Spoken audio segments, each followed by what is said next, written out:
Salve galera, beleza? Tenho algo incrível para compartilhar com vocês, se liga no vídeo.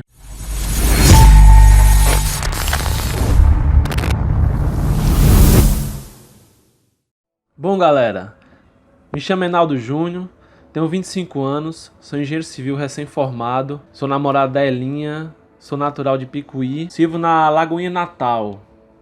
E eu quero falar um pouco sobre a minha infância, vou falar um pouco sobre a minha história de vida. Como eu falei, já nasci em Picuí, um mês mais ou menos, ou até menos, eu fui para Recife, meus pais moravam lá, eles trabalhavam e aos meus 4 anos eu tive que voltar a Picuí porque eles tinham terminado o seu relacionamento, então eu fui morar com os meus avós. Aos 5 anos de idade eu tive um problema de saúde, eu tive que fazer uma cirurgia de apêndice. E como a gente fala aqui no interior, leigamente, né, a minha apêndice estrangulou, então ela teve um agravante. E eu quase peguei uma infecção e foi um momento muito difícil. Eu passei quase um mês no hospital, que não é normal quando se faz a operação de apêndice, né.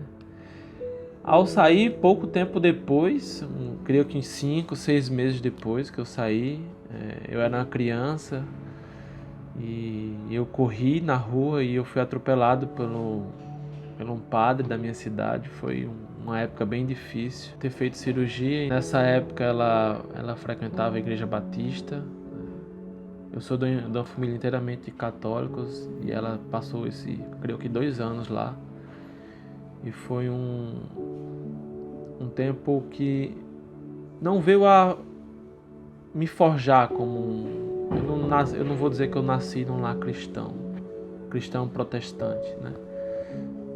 Mas eu acredito que toda semente lançada não volta vazia, né? Então, aquele tempo na igreja batista, eu me sentia à vontade no ambiente protestante. Nunca me senti à vontade com a doutrina católica. E sempre que eu tinha uma oportunidade, eu frequentava a igreja protestante. Era um local que eu me sentia bem, eu recebia a palavra. Eu admito que eu devo ter aceitado algumas vezes quando era criança, mas eu não tinha um entendimento correto sobre aquilo. E chegou minha adolescência, minha família ela gosta muito de ir para festa e tal, e eu acabei adquirindo essa vontade. Então logo com meus 14, 15 anos eu comecei a beber, comecei a ir para as festas. Logo eu já estava indo para as festas na minha cidade e nas cidades vizinhas. Com pouco tempo, na verdade com um tempo, meu pai ele montou uma fábrica de solda, de broa. Eu não sei como é que vocês chamam aí, mas no meu interior chama solda, é um biscoito de leite. E eu era responsável pela fabricação e ele era responsável pela venda. Nessa época eu intensifiquei minhas idas às festas, a minha bebida. Eu bebia os finais de semana e às vezes na semana. Um adolescente de 16, 17 anos com uma vida assim alcoólica bem frequente. E eu marcava presença em todas as festas da região, todo final de semana eu estava num local diferente. Eu ganhava bastante dinheiro assim para minha idade, então era muito cômodo para mim. Eu acreditava em Jesus, eu até frequentava às vezes, mas eu não tinha entendimento, eu não o conhecia, né? Foi aí que com cerca de 6 meses que meu pai tinha montado essa fábrica, ele começou a adoecer. Com pouco tempo gerou uma pneumonia nele. Por ter que estar viajando na região todinha para vender os produtos que a gente fabricava, ele não descansou, ele não parou para tratar, ele não parou para se cuidar. E esse problema foi se agravando. E ele começou a ficar bastante doente. Eu me lembro que no final de 2010, começo de 2011, eu fui passar o Réveillon com minha família, eu fui tirar umas férias. Eu me recordo que o Réveillon foi no final de semana e por algum motivo eu voltei pra Picuí, né? Eu hoje acredito que foi Deus que me guiou, mesmo sem eu entender.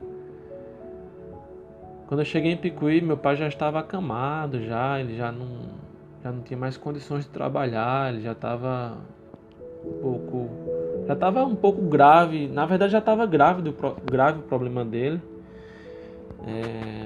Eu me recordo que eu voltei à minha rotina de trabalho na fábrica e eu me lembro que ele foi levado a Campina. Na primeira vez ele não ficou, na minha cidade ela não tem UTI, ela tem um hospital, mas não é tão especializado, não tem uma UTI que faz todos os exames. Então ele foi deslocado para Campina. Da primeira vez ele não pôde ficar, na segunda vez, quando ele pôde ficar, ele já foi internado na UTI, né? Logo entubado, sedado, começou uma batalha aí muito difícil pra gente como família. Eu me recordo de ter ido visitar ele uma vez na UTI e eu não poder falar porque ele tinha muitas emoções, ele ficava muito abalado e ele não podia se abalar dessa forma, né? Então eu tive que ficar calado vendo meu pai naquele estado cheio de aparelhos.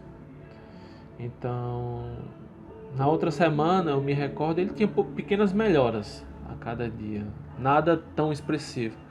Mas eu me lembro que na outra semana, após eu ir para Campina Grande visitá-lo, ele teve grandes melhoras, ele teve 2 grandes melhoras. E os médicos falavam que se ele continuasse assim, ele logo sairia da UTI. Foi um momento muito animador. Se eu não me engano, foi uma quinta e uma sexta essas melhoras aconteceram. E eu e minha mãe e minha irmã, nós já estávamos nos programando para ir para Campina Grande para fazer uma visita a ele. Mas por algum motivo na sexta-feira eu acordo com um barulho, chamei minha mãe e minha mãe não foi me atender. Quem veio me atender foi uma vizinha da gente e ela chegou, Júnior, que o pessoal na minha casa me chama de Júnior, né? Aí ela fez, Júnior, eu vim falar um negócio pra você. Eu fiz, oi Raimunda, tudo bom? O que é que houve? Ela falou assim, filho, seu pai teve uma piora. Muito esperançoso, né? Vinha de 2 melhoras muito boas. Eu fiz, foi? Não, mas não tem problema não. Ele vai passar dessa, se Deus quiser, ele vai melhorar. Ela olhou pra mim e fez, não, meu filho, mas dessa vez ele chegou a óbito. Naquele momento o meu mundo desabou, sabe, gente? Porque eu não cresci ao lado do meu pai, né? Mas eu tinha um bom relacionamento com ele. E depois dessa fábrica a gente tinha criado um relacionamento muito íntimo. A gente se via todos os dias. E aquela notícia veio como uma bomba em mim e eu fiquei muito abalado, né? Mas algo naquele dia não me fez ficar tão abalado, porque depois de um tempo eu fui para a cozinha tomar um café e eu me recordo que minha avó foi levada e ficou ao meu lado. Ela tinha Alzheimer, já num estado bem avançado, e ela já não falava tanto assim, sabe? E eu me recordo que eu chorando na mesa, ela tocou no meu braço assim e falou, filho, o que é que houve com você? O que é que tá vendo? Por que você tá chorando? E quando eu olhei pra ela tinha uma luz, algo muito diferente assim. Eu fiz, caramba, que coisa linda. Aquilo me trouxe uma paz, me trouxe um conforto naquele momento, sabe? Que me fez ter um momento de paz naquele dia tão horrível, que eu considero como que foi o dia mais difícil da minha vida, sabe? Depois de passar isso, depois de um tempo eu voltei com a minha vida, né? De festas e bebidas, não com a mesma frequência, mas tinha. Poucos meses depois eu conheci a Ellen, a minha então namorada. E a gente ficou cerca de 2 meses e ela é cristã, tipo, não rolou. A gente acabou e eu voltei pra minha vida, ela voltou pra dela. No dia 24 de março, a primeira vez que a gente se ficou, né? A gente ficou até mais ou menos junho, começo de junho. Aí no final de 2011, na verdade em outubro, 4 dias antes do meu aniversário, essa mesma avó que havia me confortado, infelizmente ela veio a óbito, né? E foi um momento muito tenso para mim, porque ela era como se fosse uma mãe para mim, ela quem ajudou na minha educação, ela quem me criou praticamente. E era uma mãe para mim e foi muito tenso de verdade. Eu tive um ano muito complicado. Nesse meio tempo, eu descobri que o meu tio Luiz, a nossa família descobriu que ele tinha um câncer raro na cabeça. Então foi mais um motivo para a gente não ter um ano bom. E no ano seguinte, né, em 2012, tudo indicava que seria um ano diferente. Logo no começo do ano, eu e Ellen começamos a conversar e reatamos o nosso namoro. Foi uma época bem maravilhosa, bem intensa. Era um relacionamento muito bom, né? Mas aí chegou no meio de 2015, em julho, para ser preciso. Esse meu tio que vinha lutando contra o câncer, ele também faleceu. E foi um baque muito grande para mim e para minha família. Para mim principalmente porque eu morei com ele, com meus 12 anos de idade. E eu tinha ele como um pai para mim. Ele me ensinou muito, ele era um exemplo de homem que eu tinha na minha vida. E depois que ele faleceu, eu fiquei sem essa referência de homem para mim, entendeu? E foi um momento muito difícil, foram 2 anos muito difíceis. E eu me recordo que com algum tempo eu disse eu te amo pra Ellen, né? E pouco tempo depois eu me veio à memória que eu nunca tinha falado eu te amo pro meu pai.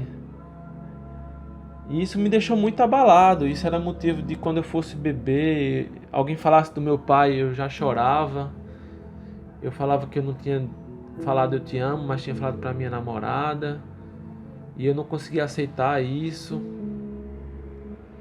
E eu passei uma época bem deprimido mesmo. Tudo era motivo para beber, eu bebia com muita frequência.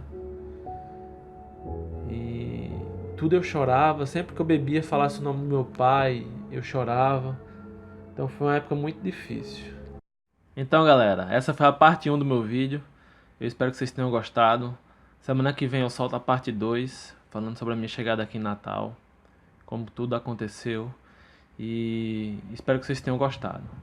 Se vocês puderem, compartilhem esse vídeo, curtam, deixem o seu like aí, comentem alguma coisa, algo que vocês querem saber sobre mim. E é isso, tamo junto.